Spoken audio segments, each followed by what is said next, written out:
দিনটা ২১ তারিখ সন্ধেবেলার দিকটা আমরা চাইছিলাম যে একটা কিছু বাইরে থেকে এনে আমরা ডিনারটা কমপ্লিট করি।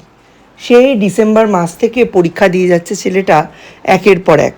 ওর অ্যাজ সাচ কোনো ডিম্যান্ড নেই যে আমায় কোথাও বাইরে ঘুরতে নিয়ে যেতে হবে, বেড়াতে নিয়ে যেতে হবে, কোনো কিছু বাইরে থেকে এনে খাওয়াতে হবে, একটু ইটিং আউট করতে হবে, একটু ডাইনিং আউট করতে হবে, এসব কোনো চাহিদা ওর নেই। তাই বাধ্য হয়ে আমি একটু লোভী লোভী ভাব করে ওর বাবাকে বললাম, আজকে তো পরীক্ষাটা শেষ হলো, চলো না আজকে একটু বাইরে থেকে খাবার এনে খাওয়া দাওয়া করি। তা ওর বাবাও আর খুব একটা মানা টানা করলো না। তাই আমরা বেরিয়ে গেছি দুজনে মিলে একটু বিরিয়ানি আনতে। বিরিয়ানি ছাড়া আমাদের খাওয়া টাওয়া খুব একটা জমে না। রাস্তায় একটা দোকান থেকে একটা লেমন স্কুইজার নিলাম। দীপ অনেক দিন ধরেই বলছিল একটা উডেনের লেমন স্কুইজার নিতে। ও এখন নতুন নতুন আবার ডালের মধ্যে লেবু মেখে খেতে শিখেছে। ছোটোবেলায় খুব একটা খেত না, এই লাস্ট 1-2 মাস ভালো করে খাচ্ছে। তাই সেটা কিনে নিয়ে আমরা চলে গেছিলাম বিরিয়ানির দোকানে। গিয়ে দেখি ওদের অলরেডি বিরিয়ানির হাঁড়ি শেষ আর পরেরটা আসতে আরও খানিকটা দেরি আছে। তখন আমরা রেট টেট দেখলাম আর ভাবলাম পাশেই একটা মন্দির আছে, একটু দেখা করব। তা ভাবতে না ভাবতেই বিরিয়ানিটা এসে গেল। আমাদের আর মন্দিরে যাওয়া তখন হলো না। আমরা ফটাফট ক্যালকুলেশন করে বিরিয়ানিটা নিয়ে নিলাম। বিরিয়ানিটা খেতে কিন্তু ভীষণ টেস্টি ছিল। আজকে অনেক দিন পরে ছেলের পরীক্ষা শেষ হয়েছে, এই সুবাদে আমিও একটু নিয়ম ভাঙলাম।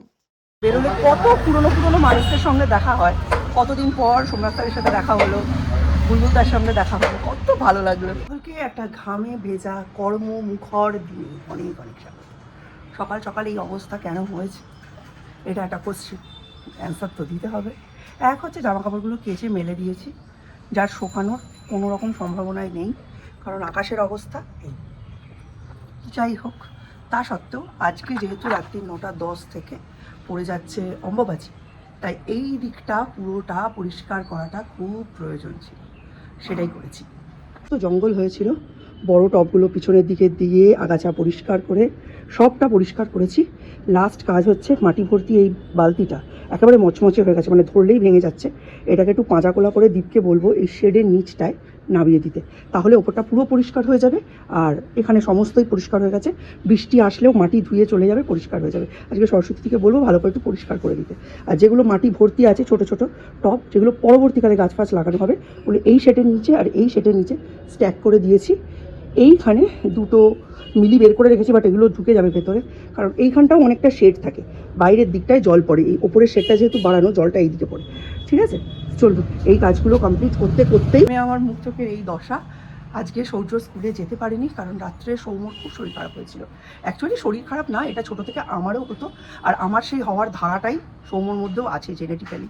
হ্যাঁ, রাত্রে হঠাৎ করে স্যাফোকেটেড লাগা, চোখের সামনে অন্ধকার লাগা, মনে হয় যে ব্রিদিং প্রবলেম হচ্ছে, এই সব কিছু আসলে কিছুই হয় না। বডি যখন সাংঘাতিকভাবে হিট হয়ে যায় তখন ঘুমের মধ্যে এরকম একটা ফিলিং হয়। তখন কেউ টাচ করলে, কেউ উপদেশ দিলে, কোনো কিছু অর্ডার করলে কোনো কিছুই ভালো লাগে না। তখন একটাই কাজ, মানে সৌম্যকে টাচ করা যাবে না, আমাকে কেউ টাচ করলে আমার খুব ইরিটেটেড লাগতো। টাচ করা যাবে না, ওকে জাস্ট বলতে হবে বাথরুমে যাও, টয়লেট করো এবং স্নান করো। সেটা মাথায় জল না পড়লে চলবে, গা দিয়ে জলটা বয়ে যেতে দিতে হবে, একটা লাইট জ্বলতে হবে এবং এয়ারটা ফ্লো করতে হবে। হ্যাঁ, একটু সাফোকেশন লাগে ওই সময় যদি কেউ চেপে ধরে, জোর করে বসিয়ে ঠান্ডা কিছু হাওয়া করে, জল খাওয়ানোর চেষ্টা করে, মানে ওর উপকারেরই চেষ্টা করে, সে তখন বড় বিশাল বড় শত্রু প্রমাণিত হয়। মানে তখন মনে হয় লাংসটা, হাড়টা ছিঁড়ে গলায় দিয়ে বেরিয়ে যাবে, এরকম কষ্ট হয়। তো ওই সময় কেউ টাচ না করাই ভালো। ও যা বলছে, হ্যাঁ জল খা, হ্যাঁ স্নান কর, হ্যাঁ টয়লেটে যা। কালকে এমন কন্ডিশন হয়েছে, লাস্টে আমি মশারি খুলে দিয়েছি। ওই সময় কিন্তু ওর ঘরের বাউন্ডারিটা ওর ঘর লাগে না, যেটা আমার লাগতো। মশারিটাই ওই সময় আমার মনে হয় ঘর।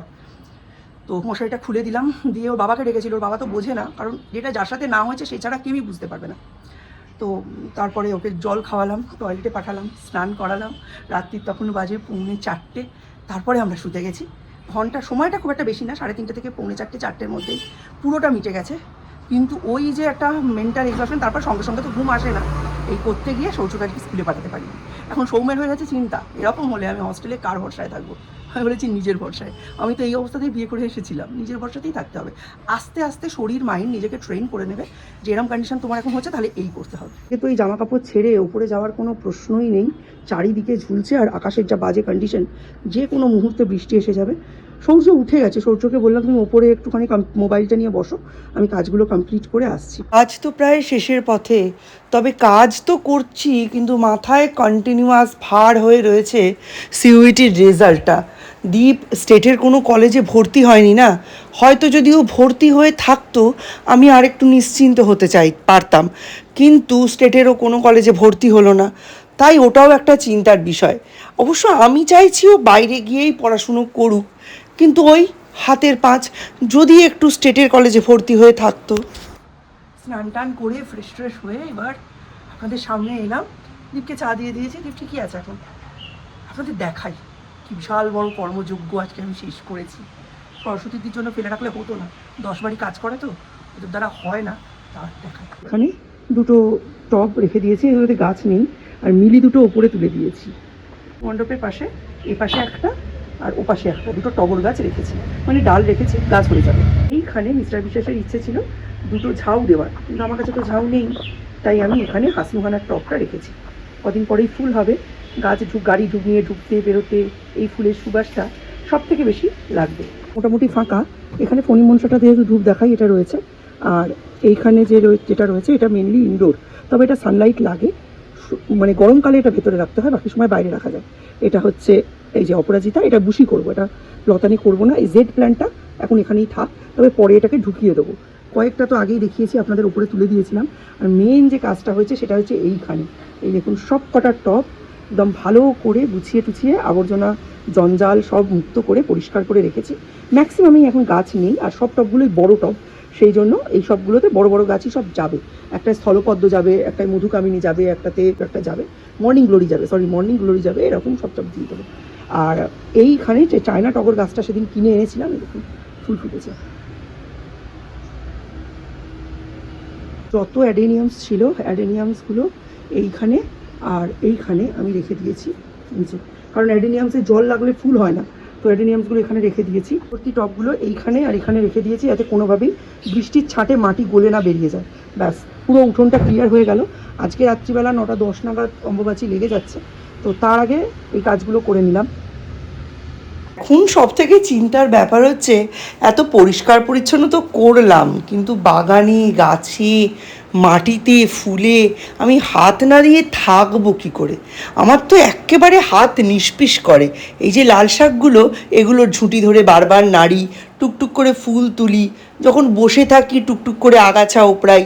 আর আজকে সৌর্যকে এই চিনির পরোটাটা করে দিয়েছিলাম, সৌর্য দেখে ভেবেছে এটা বোধহয় ডিমের পরোটা। না বন্ধুরা, গোল করে রুটি বেলে মধ্যিখানে একটু ক্রিম, একটু চিজ এইসব দিয়ে একটা পরোটা। টি শার্ট আছে, আমার ডিজাইনটা খুব পছন্দ হয়েছিল। এটা হচ্ছে কি না, বেঙ্গলি টেক্সট দিয়ে একটা টেক্সটার ডিজাইন দিয়ে জামা হয়, ওই টাইপের একটা জামা। এই ধরনের জামাগুলো আগে আমি কিনে দিতাম, তখন ওর পছন্দ হতো না, এখন আবার নিজে কিনেছে। দেখি কি আছে, দেখা।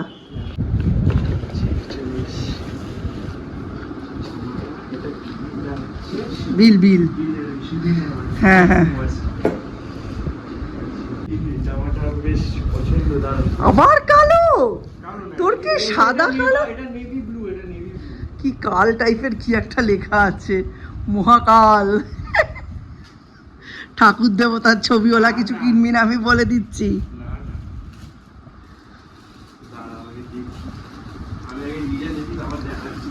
বাবা, পেছন দিকটা প্লেন, কিছুই নেই, পেছন দিকটাই কিছু নেই। হ্যাঁ রেডি রেডি। কি লেখা? কাল থেকে। ই মা, একটা লোক বসে বসে বার্গার খাচ্ছে আর তার মোবাইলের স্ক্রিনে একটা 6 প্যাক অ্যাবলা লোক। কাল থেকে জিম। তোর সাথে খুব মিলেছে। যবে উচ্চ মাধ্যমিক শেষ হলো সেদিন থেকে বলছে আমি সকালবেলা হাঁটতে যাব, দৌড়তে যাব।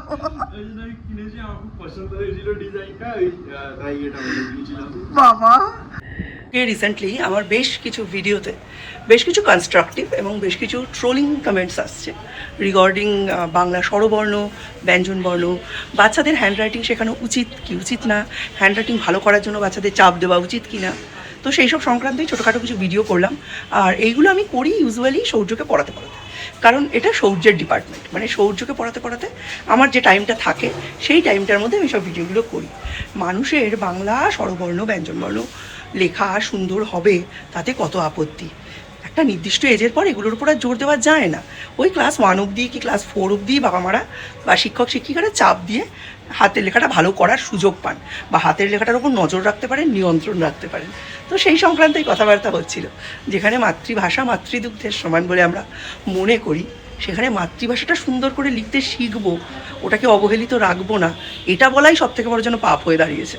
কয়েকজন তো কমেন্ট করেছে যে বাংলা অনার্স নিয়ে পড়েছি তবু এরকম হ্যান্ডরাইটিং এই ফার্স্ট দেখলাম। হতে পারে উনি অনার্স নিয়ে পড়েছেন, হতে পারে আমার হাতের লেখা আমার খারাপ লেগেছে, তবে আমিও কিন্তু 1996-এর হ্যান্ডরাইটিং কম্পিটিশনে 4th হয়েছিলাম। সুতরাং একটা ছোট্ট গর্বের জায়গা কিন্তু আছেই। এটা থেকে দুটো পার্সেল এসছে, বলে দিই আপনাদের কি আছে। এটার মধ্যে আছে অ্যালুমিনিয়াম ফয়েল, যেগুলো ওই সৌর্যকে পরোটা রুটি এসব টিফিনে দেওয়ার সময় না প্যাক করার ক্ষেত্রে খুব সমস্যা হয়, তাই ওটা নিয়েছি। পরে একটা বাটার পেপারের সেটও নেব।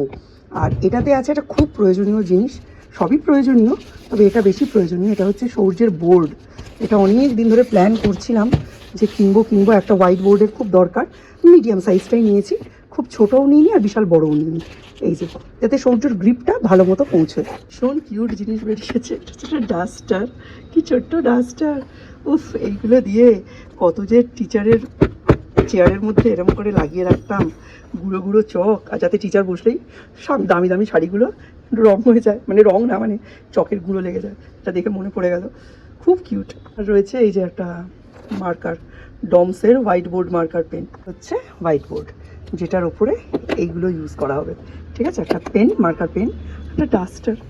ডাস্টারটা আমার সব থেকে ভালো লেগেছে, দারুণ মজা লেগেছে ডাস্টারটা দেখে। নতুন বোর্ড পেয়ে একেবারে মজাসে সব কিছু হয়ে যাচ্ছে। খাতায় দিলে এতক্ষণে কত বাহানা হতো, এটা লিখবো না, ওটা লিখবো না, সেটা লিখবো না।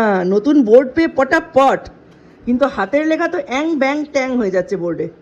থেকে বড় ব্যাপার হচ্ছে মানসিক তৃপ্তি, যে গ্যাস নষ্ট হচ্ছে না। হ্যাঁ, কারেন্টে অবশ্যই লাগে, কিন্তু সেটা সিগনিফিকেন্ট কিছু লাগে বলে আমি শুনিনি। এখন যতক্ষণ না বিল আসছে বলা তো যায় না। তবে সব থেকে যেটা শুনে খারাপ লাগলো সেটা হচ্ছে কালকে নিট পরীক্ষাটা কি বাড়াবাড়ি রকমের সিকিউরিটি ছিল, সেটা তো আমি সেদিন বলেইছি, কালকে তো বলেইছি।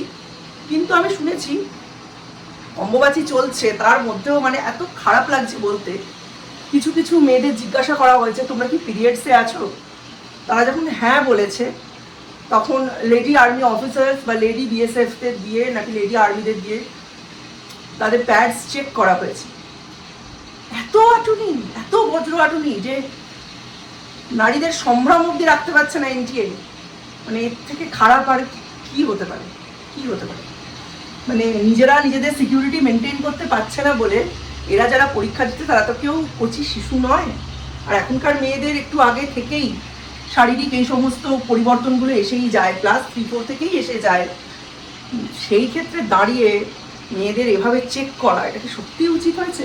আজকে তো কামাই হয়েই গেছে, উপায় নেই, ওই জন্য কালকে যাতে কামাই না হয় ওই জন্য রান্নাবান্না আজকে শুরু করে দিয়েছি রাতের জন্য, আর কালকে দুপুরের জন্য মাছের ঝোল হচ্ছে। চলুন আজকের মতো ব্লগটা এখানেই এন্ড করছি। নতুন একটা ব্লগে হয়তো অনেক সুসংবাদ নিয়ে, অনেক খুশির খবর নিয়ে আপনাদের সঙ্গে আমার আবার দেখা হবে। ততক্ষণের জন্য tata, bye bye, good night, ভালো থাকবেন সকলে।